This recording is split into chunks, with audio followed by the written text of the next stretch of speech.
श्रीमन्महागणाधिपतये नमः। लक्ष्मीनारायणाभ्यां नमः। उमामहेश्वराभ्यां नमः। वाणीहिरण्यगर्भाभ्यां नमः। शचीपुरन्दराभ्यां नमः। मातापितृचरणकमलेभ्यो नमः। इष्टदेवताभ्यो नमः। कुलदेवताभ्यो नमः। ग्रामदेवताभ्यो नमः। स्थानदेवताभ्यो नमः। वास्तुदेवताभ्यो नमः। सर्वेभ्यो देवेभ्यो नमः। सर्वेभ्यो ब्राह्मणेभ्यो नमः। श्रीगुरुचरणकमलेभ्यो नमः।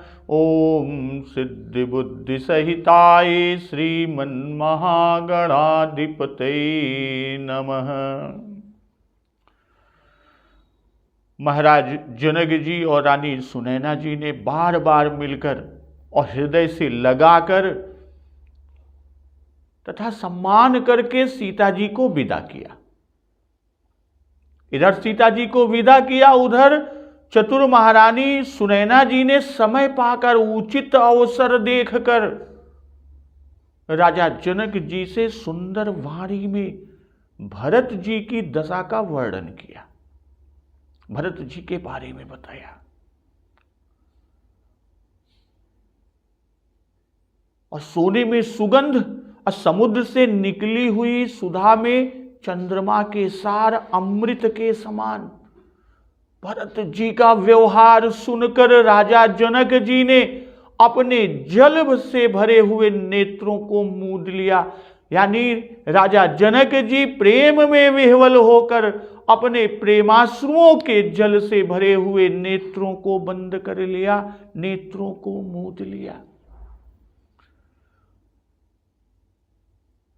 जनक जी भरत जी के प्रेम में मानो ध्यानस्थ हो गए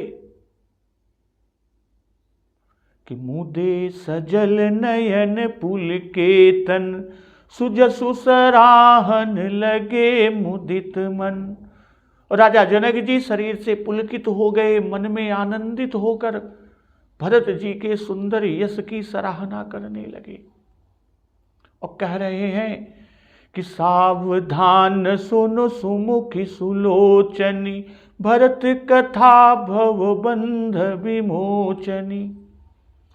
धर्मराज नय ब्रह्म विचारु, इहाँ जथामति मोर प्रचारु।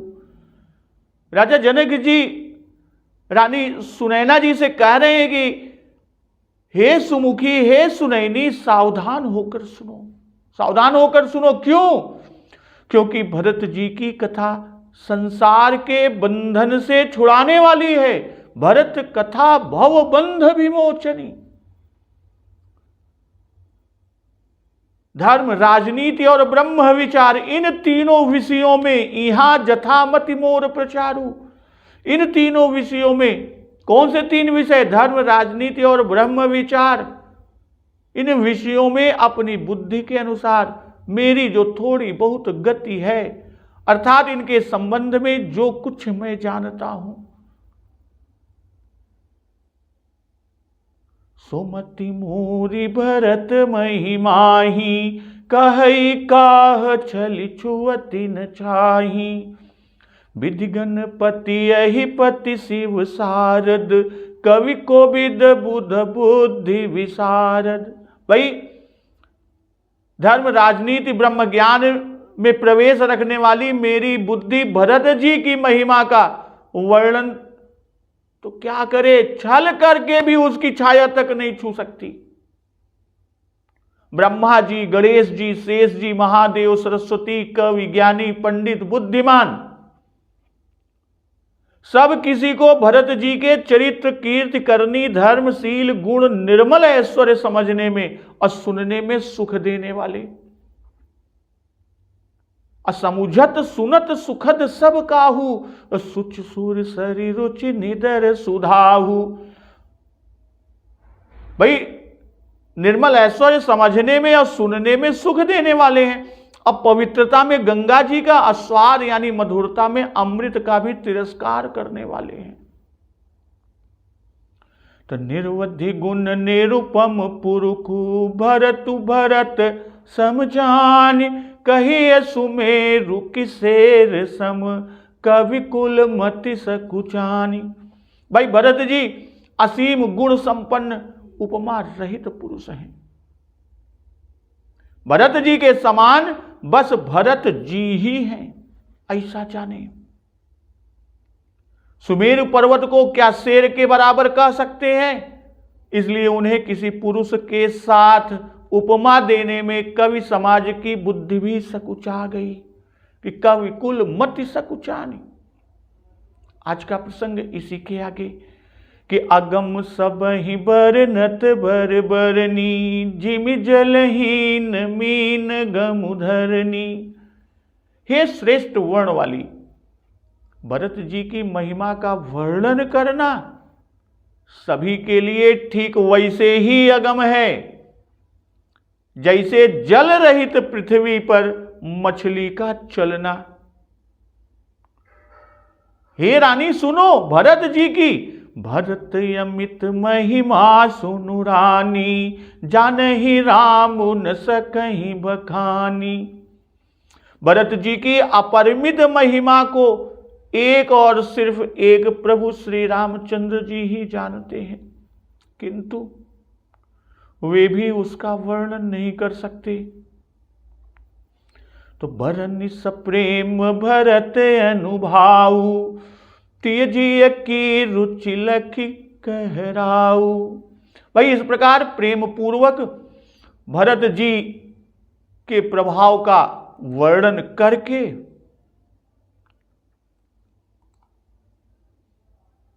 फिर पत्नी के मन की रुचि को जानकर राजा जी ने कहा, त्यजिय की रुचि लखि कहराऊ। पत्नी के मन की रुचि को जाना और जानकर राजा जी ने कहा कि बहुरहि लखनु भरतु बन जाही, सब कर भल सबके मन माही। राजा जनक जी ने कहा कि लक्ष्मण जी लौट जाएं, बहुरहि लखनु और भरत बन जाही, और भरत जी वन को जाएं, सब कर भल, इसमें सभी का भला है, और सबके मन माही, और यही सबके मन में है। फिर दिक्कत क्या है?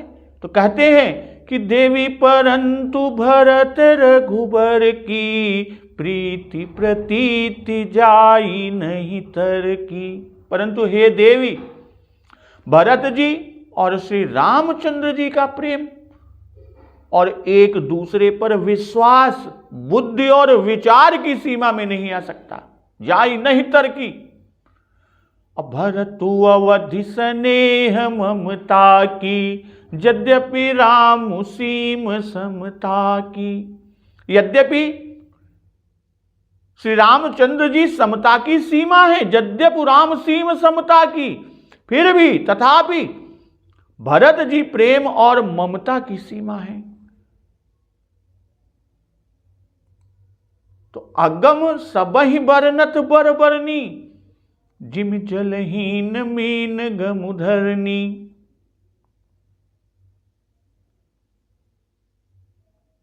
भाई पहले कहा कि उपमा देने में उनकी बुद्धि संकुचित होती है, और यहां कह रहे हैं महिमा तो वर्णन ही नहीं कर सकते। उसका वर्णन कैसा दुर्गम है, जैसे मछली का सूखी जमीन पर चलना है। मछली का सूखी जमीन पर चलना जिस तरह, उसी तरह भरत जी की महिमा का वर्णन करना है। भाई मछली जल के आधार पर चल सकती है, ठीक वैसे ही कवि कुल विषय रस युक्त गुणों को कह सकते हैं। बाबा गोस्वामी तुलसीदास जी कह रहे हैं, जिस तरह मछली जल के आधार पर चल सकती है, बिना जल के नहीं चल सकती, वैसे ही कवि कुल विषय रस युक्त गुणों को कह सकते हैं। किंतु भरत जी में विषय से निरस दिव्य गुण है, इसी से कवियों की वहां तक पहुंच ही नहीं। भाई मछली जलहीन धरणी में चले तो 2-4 हाथ उछल कर चल सकती है, तो तो उससे क्या पृथ्वी का और छोर मिल सकता है? ठीक वैसे ही कवि लोग कुछ कहें भी तो क्या उसका पार पा सकते हैं, पर यहां सर्वथा अगम्य बरबरनी। इस रामचरितमानस ग्रंथ में दो ही स्थलों पर आया है बरबरनी, एक यहां और दूसरे मगवासिनियों के प्रश्न पर कि सुमुख कहूं को आहि तुम्हारे। इस पर श्री जानकी जी के संकोच वश होने पर कि दूहू सकोच सकुचति बरबरनी, वहां श्री जानकी जी को और यहां उनकी माता को ही यह विशेषण दिया गया। जैसे वहां पति को जैसे इशारे से सीता जी ने बताया था, वैसे ही यहां सकुचती हुई सुनैना जी ने कौशल्या जी के मत का लक्ष्य कराया राजा जी को, मुख से उसे न कहा, और जनक जी समझ भी गए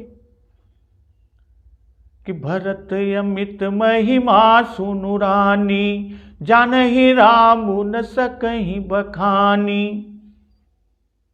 भाई प्रभु श्री राम जी के बारे में कह रहे हैं कि वे अंतर्यामी हैं, सर्वज्ञ हैं, इससे सब जानते हैं।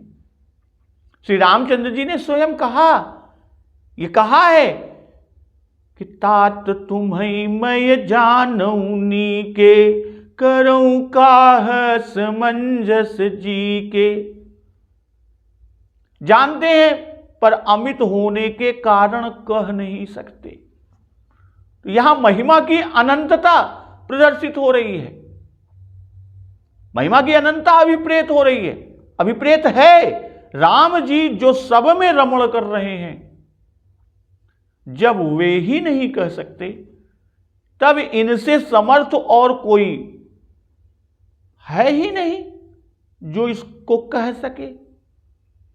तो इसके अनेक भाव विद्वत टीकाकार जिन्होंने दिया है, और इसके अनेक भाव स्वयं विचार लें। भाई जैसे कि भरत जी की महिमा को अपनी महिमा,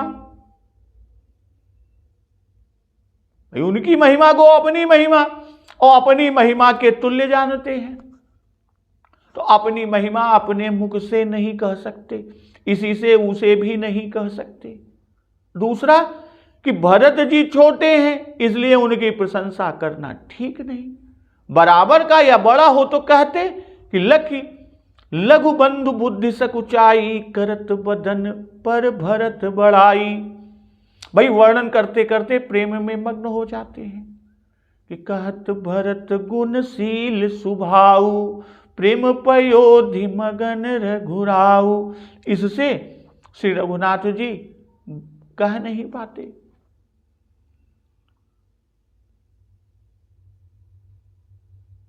तो बरन सप्रेम भरत अनुभाऊ, तिय जिय की रुचि लखि कहराऊ। बहुरही लखनु भरतु बन जाही, सब कर भल सबके मन माही। भाई भक्त भगवंत का यश प्रेम से कहना ही चाहिए। रुचि लखी, क्या रुचि देखी, या आगे स्पष्ट करते हैं बहुरही लखन भरत बन जाही। ऐसा जान पड़ता है कि रानी ने भरत गति कहकर अपनी रुचि इशारे से यही जनाई, यही दर्शाई थी। तो ये रुचि लक्ष्य से कि कौशल्या जी की तरफ से सुनैना जी ने नहीं कहा, और यहां कौशल्या जी के वचनों को चरितार्थ और अपनी भांति का अर्थ स्पष्ट किया। कौशल्या जी ने कहा था अपनी भांति कहब समुझाई, और रखी है लखन भरत गव नहीं बन। और उसी पर श्री जनक जी अपना विचार प्रकट कर रहे हैं, क्योंकि कौशल्या जी ने कहा था कि जो यह मत मानई महीप मन। तो ऐसा जान पड़ता है कि वैसा ही श्री सुनैना जी ने भी कहा कि देवी परंतु भरतु रघुबर की, प्रीति प्रतीति जाई नहीं तर की। परंतु हे देवी, राजा जनक जी सुनैना जी से कह रहे हैं कि परंतु हे देवी, श्री भरत और रघुवर की पारस्परिक प्रीति और प्रतीति का तर्क द्वारा अनुमान नहीं किया जा सकता। भरतु अवधि स्नेह ममता की, यद्यपि राम सीम समता की। यद्यपि श्री रामचंद्र जी समता की सीमा है, फिर भी भरत जी स्नेह और ममता की सीमा है। परमार्थ स्वार्थ सुख सारे, भरत न सपने हूं मन हूं निहारे। अब कह रहे हैं कि सारे परमार्थ, सारे स्वार्थ और सारे सुखों को या सारे सुखों की ओर भरत जी ने स्वप्न में भी मन से भी न देखा। अर्थात जागृत की तो बात क्या, जागृत की तो कोई बात ही नहीं है, और कर्म वचन में परिणित होने की कौन कहे, उन्होंने कभी मन से भी न देखा। तो साधन सिद्धि राम पगनेहु, मोहिल की परत भरत मत एहु। श्री राम चरणानुराग ही साधन है और यही सिद्धि। बस मुझे तो श्री भरत जी का यही सिद्धांत समझ पड़ता है। तो भोरहु भरत न पेली है, मन सहु राम रजाई। करिय न सोचु स्नेह बस, कहु भूप बिल खाई। भाई राजा ने बिलख कर प्रेम आर्द्र होकर रानी से कहा कि भरत जी भूल कर भी श्री रामचंद्र जी की आज्ञा को मन से भी न टालेंगे। वचन और कर्म से टालना तो सर्वथा असंभव ही है। आप स्नेह होकर, स्नेह के वश में आकर या स्नेह के वश होकर चिंता न करें कि राम भरत गुण गणत सप्रीति, निस दंपति ही पलक समबीति।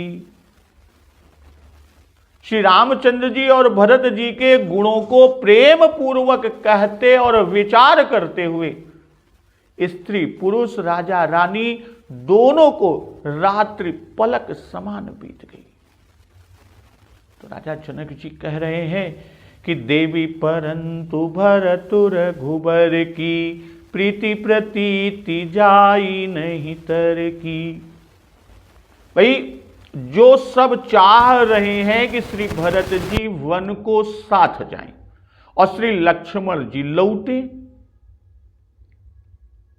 यह विचार तो तब प्रकट किया जा सकता है जब श्री राम और श्री भरत जी के विश्वास और प्रेम का पता चले। भाई तभी यह प्रकट किया जा सकता है।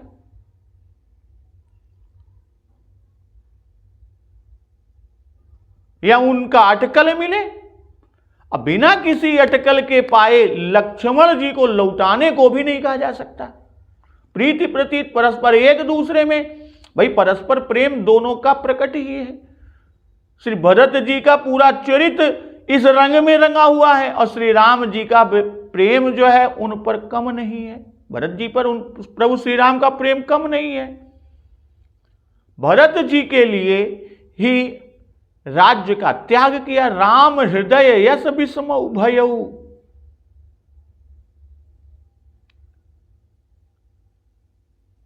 यहां पर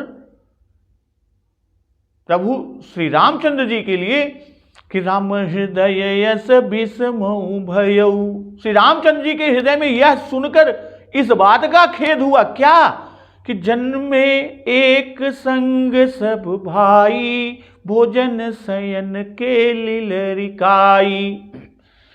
करन वेद उपवेत बियाहा, संग संग सब भय उछाहा।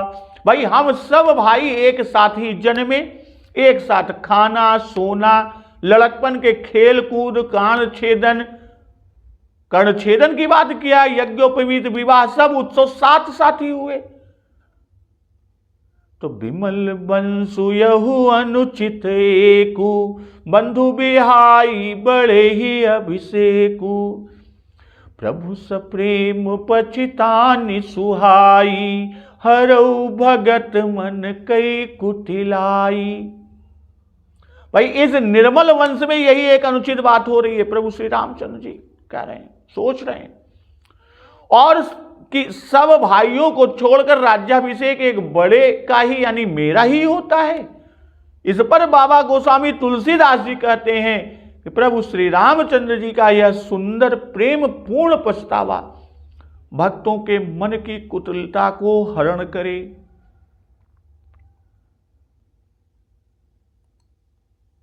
और कि राम ही बंधु सोच दिन राती, अंडन ही कमठ हृदय जेहि भांति। भाई प्रभु श्री रामचंद्र जी को अपने भाई भरत का दिन रात इस तरह सोच रहता है जैसे कछुए का हृदय अंडों में ही रहता है।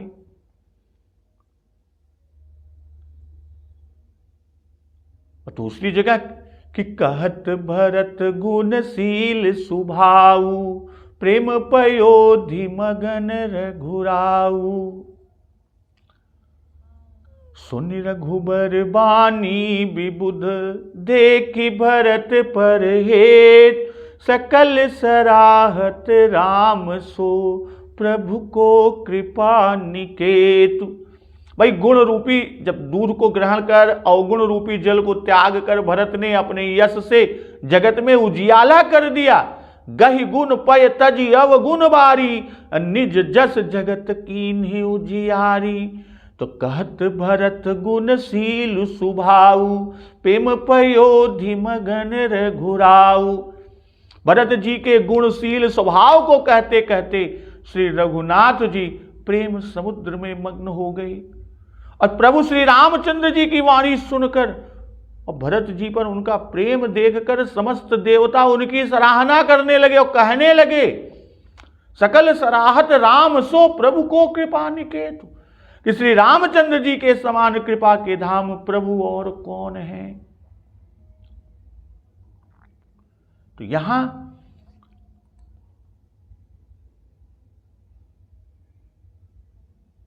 प्रेम के प्रमाण ये सब दिए। औरों ने भी परस्पर प्रीति को देखा है, जैसे श्री कौशल्या जी के वाक्य कि कहती राम प्रिय तात तुम, सदा बचन मन काए। और दूसरी तरफ कि राम प्राण हुते प्राण तुम्हारे, तुम रघुपति प्राण हुते प्यारे। अवध सभा कहती है राम प्रेम मूरति तनु आही। वही निषाद राज का वाक्य कि तुलसीन तुम सो, राम प्रीतम कहत हो सो, हे किए राम तुम्हें प्रिय, तुम प्रिय राम ही। ये निषाद राज के वाक्य हैं। और श्री भरद्वाज जी के वाक्य कि सुनो भरत रघुबर मन माही, प्रेम पात्र तुम सम को नाही। तुम पर यश स्नेह रघुबर के, सुख जीवन जग जस जड़ नर के। तुम तो भरत मोर मतेहु, धरे देह जनु राम सनेहु। तो प्रतीत भी दोनों की देख लीजिए कि आपन जान इन त्यागी हैं, मोहि रघुबीर भरोस। उधर कि भरत कहे मोह साधु सयाने। तो भरत को विश्वास है कि जग मंगल हित एक उपाऊ, प्रभु प्रसन्न होकर जो आज्ञा देंगे उससे सब मिटी ही अनट यवरे। और प्रभु को भी विश्वास है कि भरत कहीं सोई किए भलाई। भाई भरत की प्रीति और रघुवर का विश्वास, भाई भरत की प्रीति और रघुवर का विश्वास, कहने का भाव कि क्लेश के भय से राघव भरत को साथ वन को न कहेंगे, वन साथ चलने को नहीं कहेंगे, और भरत जी बिना आज्ञा के वन को न जाएंगे, क्योंकि आज्ञा में उनको विश्वास है। और जाई नहीं तरकी अर्थात विचार में नहीं आती, विचार में आवे तो कुछ कहा भी जाए, उनकी था ही नहीं मिलती, तब कहा कैसे जाए। तो भरतु अवधि स्नेह ममता की, यद्यपि राम सीम समता की। यद्यपि कि राम समता की सीमा है, फिर भी भरत के स्नेह से वह स्नेह और ममता की भी अवधि है। कहने का तात्पर्य यहां कि समता की सीमा होकर भी प्रभु श्री राम उस सीमा को तोड़ ममता की अवधि बन गए हैं। भरत जी के प्रेम से उनका उन पर हद दर्जे का ममत्व और प्रेम है। भाई ममत्व और प्रेम की सीमा कि अपनी प्रतिज्ञा भरत के लिए छोड़ दी। कहते हैं कहूं करो सोई आज। भाई भरत जी के स्नेह से राम जी की प्रीति भरत में कही, और आगे भरत की प्रीति राम में कैसी है यह कहते हैं कि परमारथ स्वार्थ सुख सारे, भरत न सपने हूं मन हूं निहारे। भाई रघुवर की प्रीति प्रतीत का अनुमान नहीं किया जा सकता। श्री राम जी का प्रेम और विश्वास भरत जी पर दिखाया, और आगे श्री राम जी पर भरत जी का प्रेम और विश्वास दिखाएं कि किस हद दर्जे का है, कितने स्तर तक का है। भाई समता का प्रमाण कि सब पर मोहि बराबर दाया, असमदर्शी मोहि सब कह सबको। भाई यद्यपि राम समता की सीमा है, फिर भी भरत स्नेह और ममता की सीमा है। अर्थात भरत जी का प्रेम और ममत्व श्री राम जी से कम नहीं। तो राजा जनक जी कहते हैं, हे देवी, भरत और रघुवर की पारस्परिक प्रीति और प्रतीति तर्कणा में नहीं आ सकती। यद्यपि श्री रामचंद्र जी समता की सीमा है, तथापि भरत जी भी तो स्नेह और ममता की सीमा है। ध्वनितार्थ यह निकलता है कि प्रभु का समता की सीमा होने का अभिप्राय ये यथा माम प्रपद्यन्ते तांस तथैव भजाम्यहम्, कि जो जैसे मुझे भजता है उसे वैसे ही मैं भी भजता हूं। यही वास्तविक समता है, संभाव है। परंतु भरत तो श्री रघुनाथ जी से स्नेह और ममता की अवधि है, इसीलिए प्रभु में अवश्य ही उतनी ही आत्यंतिक स्नेह और ममता उनके प्रति होनी ही चाहिए, और वह है ही। भाई प्रतीति और प्रीति दोनों और आत्यंतिक है। आगे चलकर भरत जी के ही स्वभाव का वर्णन इस तर्क शैली के पोषण में करते हैं। भरत जी स्वार्थ परमार्थ सुख आदि की ओर तो सपने में भी ध्यान नहीं देते। उनका साधन सिद्धि सब कुछ राम के चरणों में प्रीति है। प्रभु श्री राम के चरणों की प्रीति के अलावा कुछ नहीं। और वैसी अव्यभिचारिणी भक्ति रखते हुए भरत जी श्री राम जी की आज्ञा का उल्लंघन तो मन में भी नहीं कर सकते। वाणी और वचन से तो बात छोड़ दीजिए, कर्म से तो बात छोड़ दीजिए। भरत कहीं सोई की ए भलाई।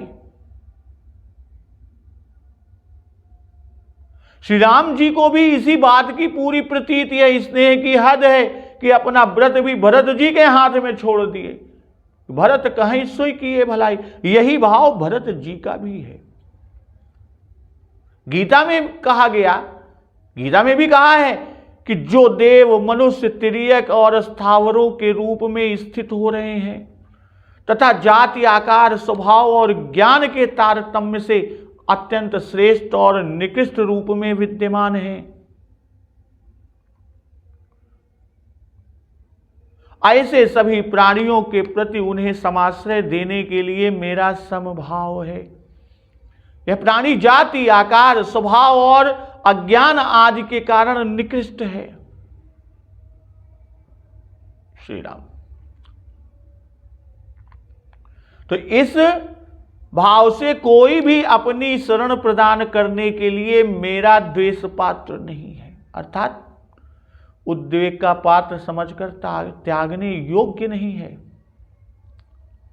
तथा शरणागति की अधिकता के सिवा अमुक प्राणी जाति आदि से अत्यंत श्रेष्ठ इस भाव को लेकर अपना समाश्रय देने के लिए मेरा कोई प्रिय नहीं है, कोई प्रिय नहीं है।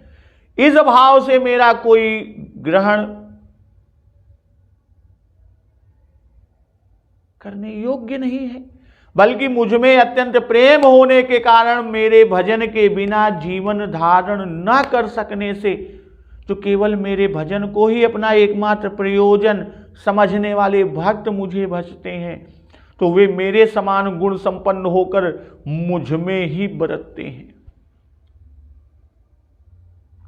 और मैं भी मेरे श्रेष्ठ भक्तों के साथ जैसा व्यवहार होना चाहिए उसी प्रकार उनके साथ व्यवहार बरतता हूं। श्री नंगे परमहंस जी के विचार की श्री भरत जी वन को जाएं, लक्ष्मण जी न जाएं। इसके उत्तर में श्री जनक जी कहते हैं कि भरत जी स्वयं ही श्री राम जी के ऊपर स्नेह और ममता करने की सीमा है। यद्यपि श्री राम जी स्नेह और ममता नहीं चाहते, क्योंकि वे तो समता की सीमा है, अर्थात उनका न कोई शत्रु है न कोई मित्र है। और जब श्री राम जी समता की सीमा है और भरत जी स्नेह और ममता की सीमा, तब दोनों भाइयों के बीच में कोई क्या सम्मति देगा। अर्थात श्री राम जी तो साधारण मनुष्य का भाव रखते हैं और भरत जी श्री राम जी में प्रेम करने की सीमा है, तो भरत जी के लिए श्री राम जी से क्या कहना सुनना है। इसलिए दोनों भाइयों के बीच में किसी को कुछ कहने का प्रयोजन ही नहीं है।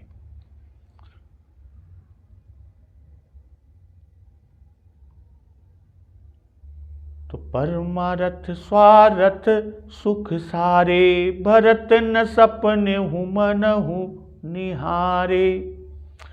भाई जैसे कि नाहि न डर बिगरहि परलोकु, और नहीं दुख जिय जग जा नहीं पोचू। परमार्थ यानी परलोक साधन मोक्ष, अस्वार्थ इस लोक के सुख।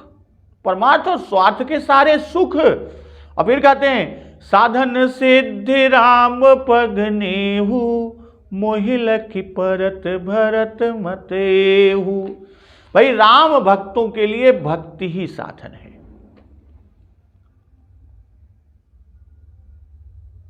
राम भक्तों के लिए भक्ति ही साधन है और भक्ति ही सिद्धि। सोई फल सिद्धि सब साधन फूला। और भक्ति करके वे भक्त भक्ति ही चाहते हैं, भाई चरणों में प्रेम करते हैं और यह चाहते हैं कि सदा आपके प्रेम की प्यास रहे। सगुन उपासक मोक्ष न लेहि, तिन्ह कह राम भक्ति निज देहि। तो अस विचारी हरि भगत सयाने, मुकुति निरादर भगति लुभाने। परहु नरक फल चारि शिशु, मीच डाकिनी लाओ। तुलसी राम स्नेह को, जो फल जो सो जरि जाऊ। भाई ज्ञान और कर्म कांड में साधन और सिद्धि पृथक पृथक पदार्थ हैं। भाई अष्टांग योग, साधन चतुष्टय, दान पुण्य आदि सब साधन करके लोग मोक्ष या स्वर्ग आदि को प्राप्त करते हैं, पर यहां वह बात नहीं। यहां तो जेहि जोनि जन्मौ कर्म बस तह राम पद अनुरागऊ। और जन्म जन्म रति राम पद, यह वरदान नयान।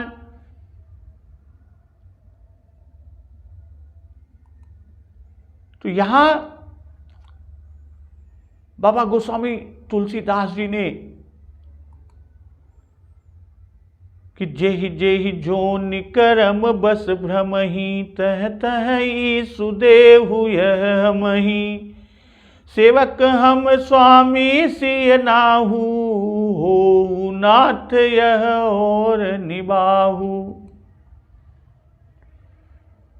तो मोहि लखि परत, भाई मत का जानना बहुत दूर है और मुझे कुछ लोग ऐसा जान पड़ता है, मुझे कुछ कुछ ऐसा जान पड़ता है, कह रहे हैं भोरहु भरत न पेली हैं, मन सहु राम रजाई। करियन सोचु स्नेह बस, कहु भूप बिल खाय। करियन सोचु स्नेह बस, कहु भूप बिल खाई। भाई वे वही कहेंगे जो श्री राम जी की आज्ञा होगी, अपनी ओर से वे कुछ न करेंगे। यह राम रजाई का भाव है और रामाज्ञा को कदापि न टालेंगे। जब उनका यह सिद्धांत है, जैसे उतरु देई सुनि स्वामी रजाई, सो सेवकुल खिलाच लजाई। जो सेवक साहिब ही सकोची, निज हित चहिता सुमति पोची। तो आज्ञा समन सुसाहिब सेवा, तब यह चिंता ही व्यर्थ है। क्या सोच, वही तो जो कौशल्या जी का सोच था कि मोरे सोच भरत कर भारी, रहे नीक मोहि लागत नाही। कि न जाने कहीं वे भरत जी प्राण न त्याग दें। और यही सोच श्री सुनैना जी ने चतुरता पूर्वक अपना सोच बताकर, अपना सोच सूचित करके जनक महाराज जी से कहा। और ऐसा जान पड़ता है, कहने का भाव कि यदि यह डर होता कि आज्ञा न मानेंगे तो सोच करने की बात थी और तब यत्न भी करना जरूरी था। पर ये आज्ञा मानेंगे, प्राण न छोड़ेंगे, बिल खाई। राजा जनक का वहां रोना या विकल होना संभव नहीं है, किंतु यहां इससे यह दिखा रहे हैं कि इनका ज्ञान कैसा प्रबल है। बात सब भी सुनैना जी जानती थी, याज्ञवल्क्य जी से सुन चुकी हैं, और फिर भी वे मोह में पड़ जाती हैं।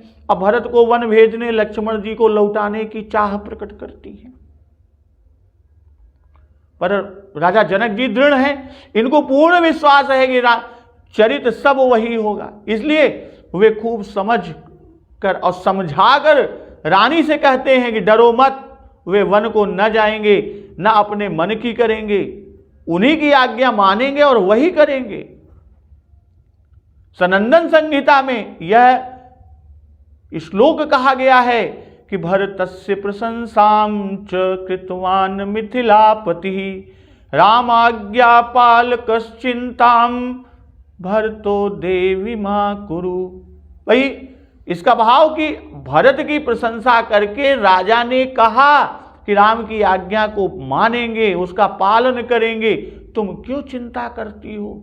यह दृढ़ता और ढाढ़स के वचन है। तो अभी श्री जानकी जी के आगमन के अवसर पर उनको तपस्विनी वेश में देखकर सपत्नीक जनक महाराज करुणार्ध हो गए थे। उनके उस करुण स्नेह की आलोचना करते हुए बाबा गोस्वामी तुलसीदास जी कहते हैं, मोह मगन मति नहीं विदेह की, महिमा सिय रघुबर स्नेह की। उस करुण स्नेह अथवा करुण वात्सल्य का उनके ज्ञानोज्वल चित्त पर पूरा प्रभाव पड़ा हुआ है। और श्री जनक नंदिनी के लौट जाने के तुरंत बाद ही अम्बा सुनैना ने भरत कुमार का प्रसंग छेड़ दिया। उस पर सप्रेम विचार करते हुए कि भरत रघुबर की प्रीति प्रतीति का उस करुण स्नेह संस्कार से भरे हुए मानस से एकांत अनुभव करने लगे। यह सर्वथा सिद्ध है कि उनकी ब्रह्म विवेकिनी बुद्धि पर स्नेह का पूरा प्रभाव पड़ा हुआ है। उनकी विचार शक्ति प्रेमा शक्ति हो रही है। इसलिए उसके फलस्वरूप उन्होंने कहा, यहां बिलखाई या विह्वल होकर ही भाई श्री राम जी के वियोग का विचार मन में आने से दुख हुआ। यह जानकर दुख हुआ, व्यवहार ऐसा ही है। यह जीवों और ईश्वरों पर अपना प्राबल्य दिखाता ही रहता है। इसी से तो सनकादि आदि ने इसका त्याग किया।